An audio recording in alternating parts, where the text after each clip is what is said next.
Good evening. It is 5:01 and it is Monday, July 25th, 2022. This is the 2022-2023 tentative budget and millage rates public hearing agenda meeting.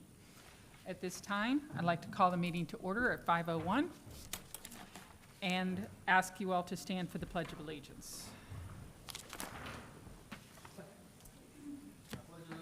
To the flag of the United States of America and to the republic for which it stands, one nation, under God, indivisible, with liberty and justice for all. Thank you, Dr. Moore.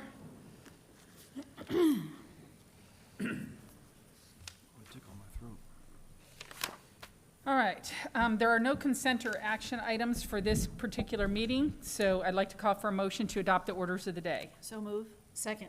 Okay, is that Dr. Schiff? Second by Dr. Jones. Any discussion? Other way around, but that's okay. Oh, I'm sorry. That's all right. Dr. Jones, Dr. Schiff. Got it. Jones, Schiff. Call for the vote. All those in favor say aye. Aye. Anyone opposed? It passes 5-0. This is the purpose of this is a public hearing. I'm going to ask for Dr. Moore to please read the purpose for tonight's meeting. Thank you, Madam Chair. The purpose of tonight's meeting is for the board to adopt tentative millage rates and tentative budget for the 22-23 fiscal year after receiving public input. Trim, truth, and millage advertisements have been published according to the specifications of law. Trim requires that the first issue we discuss at the public hearing is concerning the proposed millage rates for the fiscal year. By law, the budget is required to be adopted after the adoption of the millage and after the public input on the budget. Chairman Barenborg, being that there are no consent or action agenda items to be approved, I mean Mr. Fagan, will review the proposed 22-23 tentative millage and proposed tentative budgets, followed by input from the public. Then the board will adopt the appropriate motions with a roll call vote. Mr. Fagan. Yes. Thank you, Dr. Moore, to the chair, to the board. Before we get started on the specifics, I have a group of people behind me that were mentioned during today's workshop, but now we want to single them out individually. When I call your name, please raise your hand so the board can put a face with a name. Ms. Kim Coleman, been here for over 34 years. She's the Director of Finance. Stephanie Lett, Senior Accountant, been here about 3 years and about 10 years of experience. Senior Accountant Jim Higgins, been a short time, 2 years with the district, 15 years of professional experience. Carla Bowles, 1 year with the district, 13 years experience. Lynn Justin, another oldie but goldie, been here 24 years with the district, about 31 total. Kathy Rich. Kathy Rich is the person that you thank twice a month without fail. Kathy Rich is your payroll manager. She makes sure everybody gets paid on time, taxes get paid on time, end of the year reconciliation of over $75 million of salaries and benefits is accurately reported and paid. And last but not least is your accounts payable manager, Ms. Kathy Heaton, which has a similar trait with Ms. Kim Coleman. Both were at Vera Boach High School. Both of them graduated barely at the same time and has been with the district for 34 years. Mm-hmm. So like I said. Thank you, team. Overall, almost 180 years of experience, way outside my range. Anyway, back to the point of the meeting. Today is July 25th, 2002. We're going to discuss the millage rates and the tentative budget. Thank you for giving us opportunity to talk about the 22-23 budget highlights. This is the first of 2 public hearings required under Florida statute to provide the public with an opportunity to give input to the proposed tentative millage rates and the proposed budget for 22-23. There was 1 workshop held to discuss the tentative millage rates and tentative budget. That was today, July 25th. The board also received supplemental information in an email on Thursday, July 21st. This public hearing was advertised in the Indian Press, also known as the TC Palm, on Friday, July 22nd, 2022, in the form of truth millage advertisements. These were approved by the board on July 18th. The second meeting for the millage and the final budget will be held on September the 8th, 5:01 p.m. in the J.A. Thompson Administrative Building. This notice will be given to the public in the form of a trim notice mailed by the property appraiser's office. The proposed millage rates for 22-23 school year is 5.9850. This is a decrease of 0.2830 or 4.51% from the 21-22 millage rate of 6.2680. Total millage rate to be levied, including all levies, exceeds the rollback rate by 10%. This means the average taxpayer in Indian River County will pay approximately 10% more in school taxes. This calculation is based on the total levies, not just one levy, but all your levies, as compared to the rollback rate for state and local. Remember, the rollback rate is the millage rate necessary to generate the same dollars with the tax roll today based on last year. So it's always going to be lower when your property values increase. There's a decrease in the millage rate of the required local effort, and this is because the state of Florida lowered their rate, but the property values went up by almost $3.9 billion. Generally, when you have an increase in property values, your required local will go down. The increase in the property values was approximately $3.9 billion, or 17%. The district is levying the required allowable millage for the district to participate in the FEFP or the Florida Educational Finance Program. If the district does not levy these amounts, the district is subject to the loss of $46 million in state funding. There are two resolutions before you tonight, 2301 for millage rates, 2302 for the tentative budget. These approvals are required for the district to be in compliance with the Florida Department of Revenue trim requirements. Quick breakdown of the millages. There are 4 millages. Required local effort, 3.2370. Amount to be levied and raised is $80,197,088. Basic discretionary, 0.7480. Amount to be raised, $18,531,796. Capital outlay, 1.5 mils. Amount to be raised, $37,162,691. Additional voter discretionary or critical millage, 0.50 mils. Amount to be raised, $12,387,564. Total millage to be levied, 5.9850, for a total of $148,279,139. Any millage above the allowable rate stated above have to be voted by a voter referendum based on these millage rates, which is based on 96% of the tax value. Compared to the prior year of $132 million levied, this is a $16 million increase, or 12%, primarily driven by the increase in your property values. In this year's notice of trim ads, there was a notice of proposed tax increase for 21-22. This was the same kind of ad that was posted for 22-23 and 21-22. What this ad requires us to do from Department of Revenue is it only looks at the required local effort. So not your other millages, just your required local effort. And it informs the community of, based upon the state mandated required local efforts that are being posed, what's the difference? What's the percentage increase difference? That is your 6%. So you've heard me say 10% and you've heard me say 6%. 6% is only required local effort. 10% is all your millages rolled in together. So your critical millage, your capital outlay, your discretionary, and your required local effort. There's 2 separate ads, 2 separate calculations. And what this is a comparison to the required local effort rates to inform the community of the state mandated rates that influence the change in their total property bill, which is based also on their property values.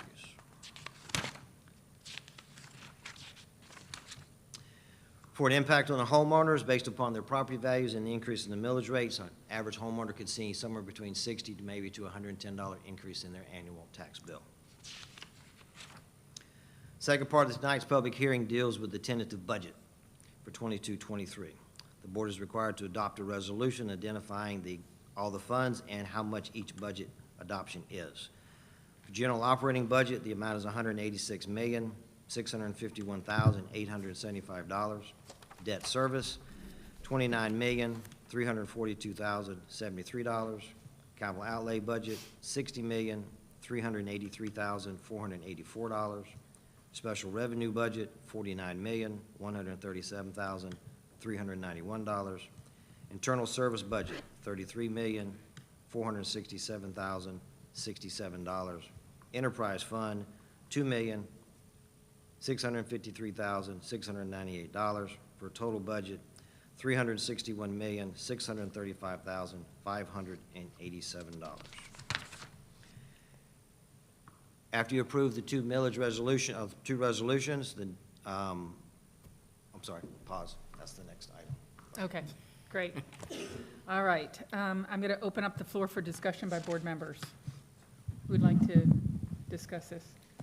Ms. Rosario? Thank you very much to the entire team who is here today for all of your work and for your dedication, and Mr. Fagan for your leadership. What the finance department looked like before you came has drastically changed since your leadership here, for the better. And for that, I will always be grateful. What was mentioned earlier was the evolution of the book in the presentation and the style and the organization, and how easy it is to read and understand from a layman's perspective. For someone who doesn't understand budget books, it has become increasingly easier to digest. One of the things that we talked about earlier today, which we already had the discussion, so for anyone who is listening, who has not had an opportunity to listen to the earlier discussion, there were quite a bit of topics raised by all board members. So I would encourage anyone to read that. But one of the things that we talked about earlier was with regard to the trim, because you mentioned the trim announcement, the trim ad. Can you publicly discuss here what we talked about earlier today regarding the charter schools and the charter not being on the trim announcement that was in the paper last week? I'll just Yes, hand it ma'am, back through the over to you. chair. All your trim ads are governed by Florida statute and Florida Department of Revenue. You're not allowed to change any wording within that document other than dates, dollar amounts, and et cetera. You cannot just arbitrarily add a sentence that says charter schools get a proportionate share of this. That's not allowed. However, and also because the school district is the taxing authority, charter schools are not. So I can't put on a piece of paper that the charter schools are making any kind of tax levy. That's not a true statement. We levy the taxes, and between a contract and an agreement, Florida statute, with charter schools, we give them their proportionate share. So again, just to reiterate what was stated earlier today, is that the required local millage, no, let me see if I can get it right. The proportion that is provided to the charters is based on FTE, not based on the millage, right? Through Or the chair. the millage goes directly from the state to the charter. We're not responsible for that portion. We're only responsible to give them the FTE, Two parts. 2 parts. We levy everything, which includes all millages, capital included. Charter schools only get their proportionate share based on their FTE, governed by Florida statute and their contract with us. The piece in question is the piece of capital outlay. Per That's right. statute, they do get a proportionate share of the district's 1.5 mils. However, the state for the last several years has funded that themselves to where the districts do not have to, not just us, the entire state of Florida. So that piece would not be in the ad either way, but we don't have to fund that currently. That is currently being funded by the state. Okay, I appreciate that. Thank you. And then could you also talk about what we discussed earlier today was giving you an opportunity, because this is not the final budget, this is just the tentative budget, which means that if there are any changes that need to happen between now and when the final budget comes to us, now is the time to do it, right?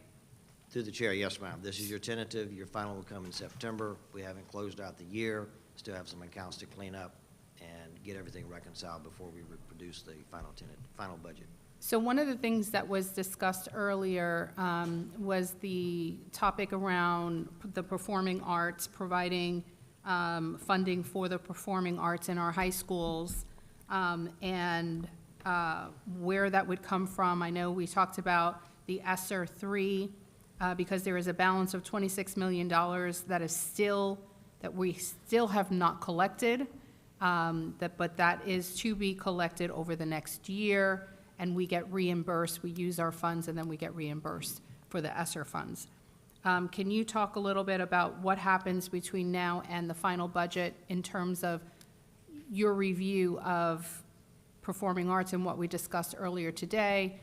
If we were to provide their wish list of the $300,000, where would it come from? How would that process, how would it come back to the board members? Can you just talk a little bit about that? Yes, ma'am. Through the chair. One of two things will happen. One, between now and September, if we wish to change the allocation coming from ESSER in the application, we'll have to fill out an amendment. Send it to DOE and say, I want to switch from A to B and insert the equipment.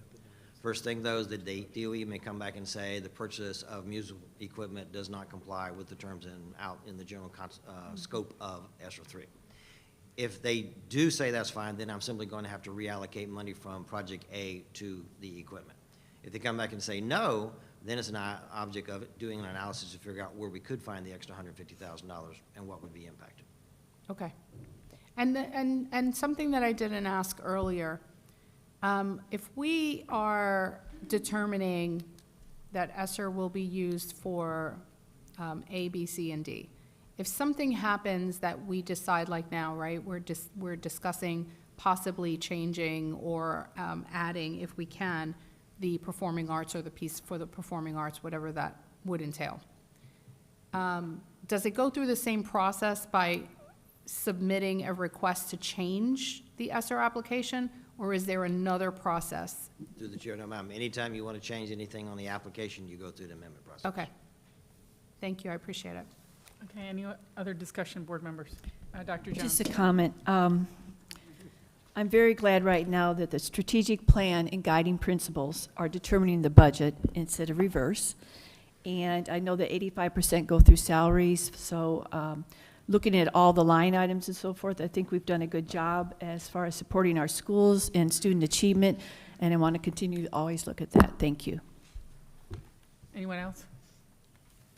The only comment I would make that our credit ratings, very positive feedback, which reflects the overall financial strength of the district, and I think this budget just reinforces that. I think the $20 million in the general fund gives us plenty of margin should a problem, maybe even an opportunity, but more emergency funds arise. We talked a little bit about that this afternoon, but overall it's a terrific job, and I look forward to supporting it. I'd just like to say thank you for all this hard work, all of you. I know it takes a big team to do that, and It's all them. I appreciate that. When I brought up the funding for performing arts today, and I hear from my fellow board members that they also are concerned about that, I wasn't directing you to take it out of ESSER 3 money. I don't direct you on how to do your job, but I do wish to bring up when there's a concern that someone has brought to me, a citizen has brought to me that, hey, how about this? That you do your job and look for ways to try to find that if we can. So I appreciate it, whatever you do, but I'm not directing you to take it out of ESSER 3. I'm just saying this is a concern, this is a need. What can we do to help? To the chair, yes, ma'am. Okay, thank you. Anyone else? All right. So this item then deals with the 2022-2023 proposed millage rates. Dr. Moore, have you documented that this public hearing was properly advertised in accordance with state statutes? Yes. We're now in recess this meeting to conduct the public hearing as advertised. The public hearing is now in session. Dr. Moore, are there any written responses to the advertised public hearing to be read at this time? Not at this time. Okay. The public is invited to address this issue at this time. Anyone from the public like to come forward? You don't need a form filled out.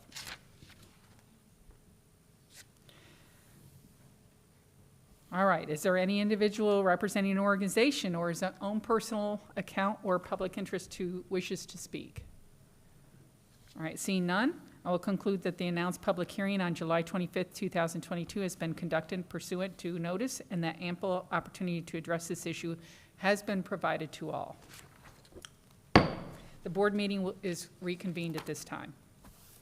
So I'm asking board members for an approval of resolution number 2023-01, adoption of the 2022-2023 tentative millage rates.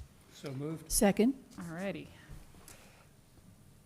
You're a little in front of me because I have to say, Mrs. Esplin, will you please take a roll call? That's okay. I'm glad that you're on it, though. Dr. Schiff, Aye. Mrs. Rosario, Aye. Mr. Barefoot, Aye. Dr. Jones, Aye. Mrs. Barrenborg. Aye. Passes 5-0. Okay, thank you. Thank you, board members.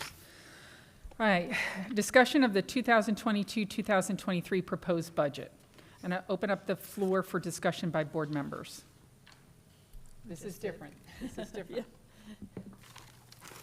All right, any discussion on the total budget? Okay.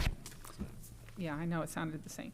All right, Dr. Moore, have you documented that this public hearing was properly advertised in accordance with state statutes? Yes, ma'am.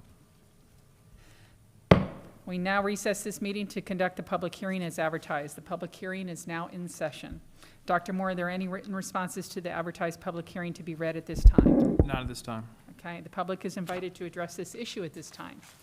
Is there any individual representing an organization or his own personal or public interest who wishes to speak? Seeing none, I will conclude that the announced public hearing on July 25th, 2022 has been conducted pursuant to notice, and that ample opportunity to address this issue has been provided to all. The board meeting is reconvened at this time. Board members, I'm now asking for the approval of resolution number 2023-02 for adoption of the 2022-2023 tentative budget. Ms. Esplin, would you please take a roll call? Dr. Schiff, Aye. Mrs. Rosario, Aye. Mr. Barefoot, Aye. Dr. Jones, Aye. Mrs. Barrenborg. Aye. Mrs. Barrenborg, it passes 5-0. Thank you. Next steps in adoption of budget and millage levy. I'll recognize Dr. Moore to speak to this. And I'll turn it directly over to Mr. Fagan.